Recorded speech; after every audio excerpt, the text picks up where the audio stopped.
Hello, कैसे हैं आप लोग। मैं बता दूं, मैं भी बहुत अच्छा हूँ। तो मैं जेपी सर। तो मैं आज आप लोग को बताने जा रहा हूँ कि सर्विस मार्केटिंग का कौन कौन सा इंपॉर्टेंट क्वेश्चन आप लोग को देख के जाना है।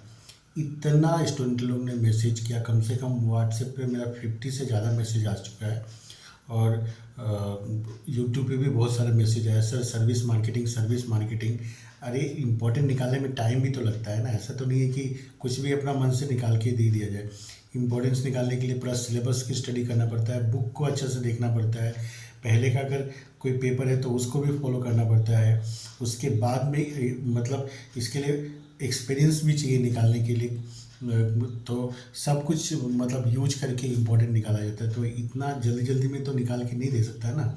तो मैंने आप लोगों के लिए कुछ इम्पोर्टेंट क्वेश्चन लेके आया सर्विस मार्केटिंग के लिए। तो आप लोग इसको ज़रूर से देख के जाना, ठीक है। और मेरे चैनल को आप लोग लाइक बहुत कम करते हो, आप लोग लाइक ज़रूर करना। और चैनल में आप नए हैं तो ज़रूर से सब्सक्राइब करना, क्योंकि मैं बहुत जल्दी एडवांस एडवर्टाइजिंग मैनेजमेंट का भी मैं ऑलमोस्ट मतलब बना चुका हूँ। तो 2 एक दिन में वो भी अपलोड कर दूँगा, ठीक है। तो चलिए हम लोग स्टार्ट कर लेते हैं। तो यूनिट 1 का पहला क्वेश्चन है, what is service marketing, what are its significance, मतलब importance of service marketing. Second है factor influencing of service marketing, कौन कौन सा ऐसा फैक्टर है जो सर्विस मार्केटिंग को इन्फ्लुएंस करता है। नेक्स्ट क्वेश्चन हो गया, what are the main barriers for service marketers. उसके बाद में नेक्स्ट क्वेश्चन है, what is service marketing mix, discuss the 7 P's of service marketing mix. इसके बाद में नेक्स्ट क्वेश्चन है, discuss the major factor responsible for the growth of service sector. तो ये 5 क्वेश्चन यूनिट 1 के लिए वेरी वेरी इंपॉर्टेंट है। तो ये 5 आप लोग देख के जाना, ठीक है। और आप लोग को लास्ट में मैं ये भी बताऊंगा कि ये 5 में से भी जो सबसे ज़्यादा इंपॉर्टेंट कौन सा है, वो लास्ट में मैं ये भी बताऊंगा। तो आप लोग लास्ट तक जरूर वीडियो को देखना। इसके बाद में हम लोग यूनिट 2 देखते हैं अभी। तो यूनिट 2 का क्वेश्चन नंबर 1 हो गया, what are 3 major components of service marketing environment. उसके बाद में examine how customers competitors and marketing intermediaries create challenges and opportunities for service organization in the micro environment. इसके बाद में what is the flower of service model in service marketing, explain each of its supplementary. उसके बाद question number 4 हो गया, explain the meaning and significance of brand equity for service organisation. और उसके बाद में नंबर 5 हो गया, explain the brand elements, explain the criteria for choosing effective brand elements. इसके बाद में सर्विस मार्केटिंग ऐसे क्या है, पहले तो कभी इसका एग्ज़ाम हुआ नहीं। तो पहले का पास्ट पेपर होने से क्या होता है कि देख के एक थोड़ा ज़्यादा ही आइडिया लग जाता है कि कौन सा आने वाला है। तो ये फर्स्ट टाइम आप लोग का एग्ज़ाम हो रहा है, तो इसलिए इंपॉर्टेंट निकालना भी बहुत मुश्किल है। इसलिए क्वेश्चन थोड़ा ज़्यादा है, पर मैं लास्ट में वो भी बताऊँगा कि इसमें से भी आप लोगों को कौन सा ज़्यादा देख के जाना है।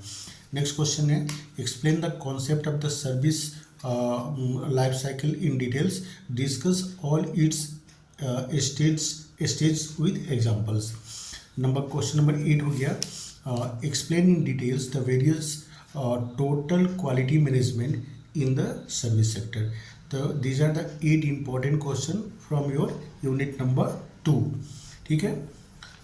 उसके बाद में हम लोग यूनिट 3 की बात करते हैं। तो explain in details the various factors that influence pricing decision in the service sector.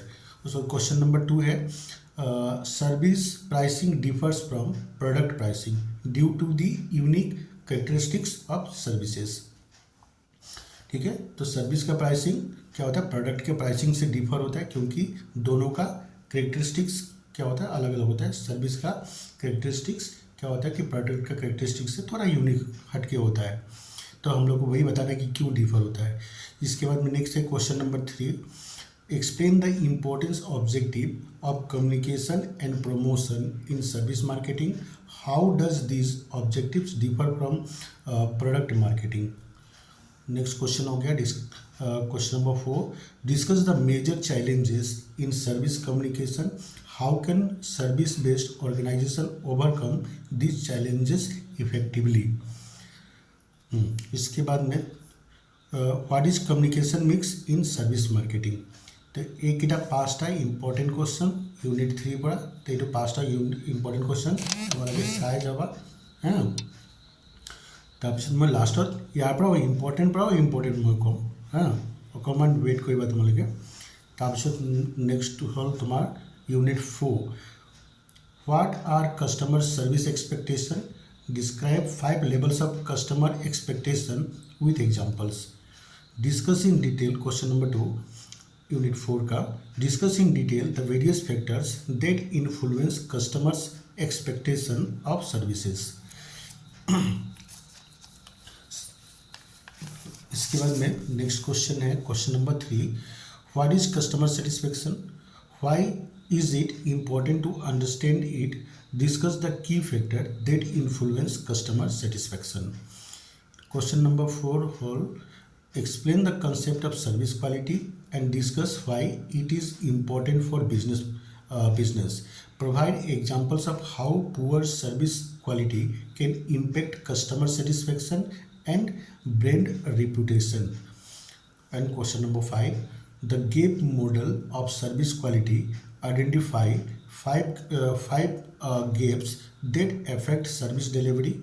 Explain each of these gaps in details and discuss how business can minimize them to improve service quality. तो ये तो पाँचटा question हो unit 5 unit 4 পৰা।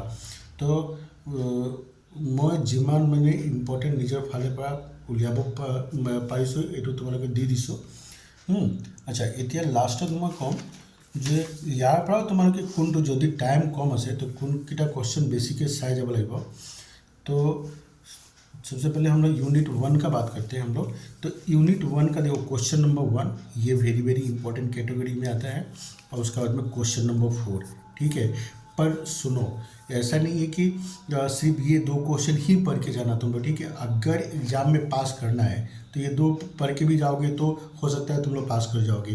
पर अगर A+ लाना है वो लाना है तो मैं सजेस्ट करूँगा कि ये पूरा 5 का 5 ही पढ़ के जाना, और भी तुम लोगों को कुछ इंपॉर्टेंट लगता है तो वो भी पढ़ के जाना ठीक है। पर ये 5 तो क्वेश्चन कम से कम स्किप मत करना अगर अच्छा मार्क्स स्कोर करना है तो। इसके बाद में यूनिट 2 में क्वेश्चन नंबर 1 बहुत इंपॉर्टेंट है। इसके बाद में 2, 3, 4, 5 तो नहीं चाहिए इतना नहीं चाहिए, मतलब इसका मतलब ये नहीं कि पढ़ना नहीं है ठीक है, उस पर थोड़ा कम फोकस करना है। इसके बाद में क्वेश्चन नंबर 7 और क्वेश्चन नंबर 8 ये दोनों वेरी इंपॉर्टेंट क्वेश्चन है ठीक है। पर पढ़ के मैं तो सजेस्ट करूँगा पूरा 8 का 8 क्वेश्चन ही पढ़ के जाना, छोड़ना एक भी क्वेश्चन स्किप मत करना, नहीं तो क्या होगा कि रिस्क लेना जैसा हो जाएगा।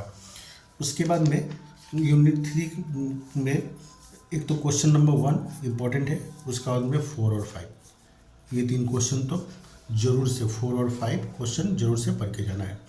इसके बाद में यूनिट नंबर 4 का क्वेश्चन नंबर 2 इम्पॉर्टेंट है।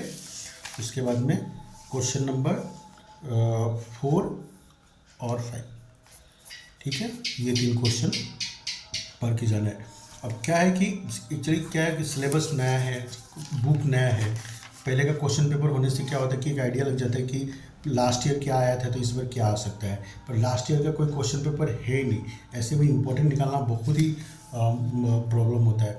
तो এইকেইটা क्वेश्चन তোমালোকে চাই যাবা ঠিক আছে, আৰু যদি কিবা প্ৰব্লেম হ'লে মোক হোৱাটছএপত তোমালোকে মেছেজ কৰিব পাৰিবা আৰু চেনেলটো ছাবস্ক্ৰাইব কৰিবা। মই এডভাৰটাইজিং মেনেজমেণ্টো ইম্পৰ্টেণ্ট কুৱেশ্যন উলিয়াই আছোঁ ঠিক আছে। এইকেইটা কুৱেশ্যন পঢ়ি যাবা এক্সামত, মানে যদি ইয়াৰ এইটো সেম কুৱেশ্যন যদি নিদিয়ে ইয়াৰ ৰিলেটেডো যদি কিবা কুৱেশ্যন দিয়ে লিখি আহিবা, এৰি নাহিবা, কুৱেশ্যন ব্লেংক মানে এইটো এনচাৰ शीट ব্লেংক দি নাহিবা, যিমান যি আইডিয়া আছে লিখি আহিবা, লিখিলে मार्क्स पावा ठीक है। ठीक है, तो हम लोग मिलते हैं नेक्स्ट वीडियो में, तब तक के लिए बाय बाय और लाइक जरूर करना आप लोग।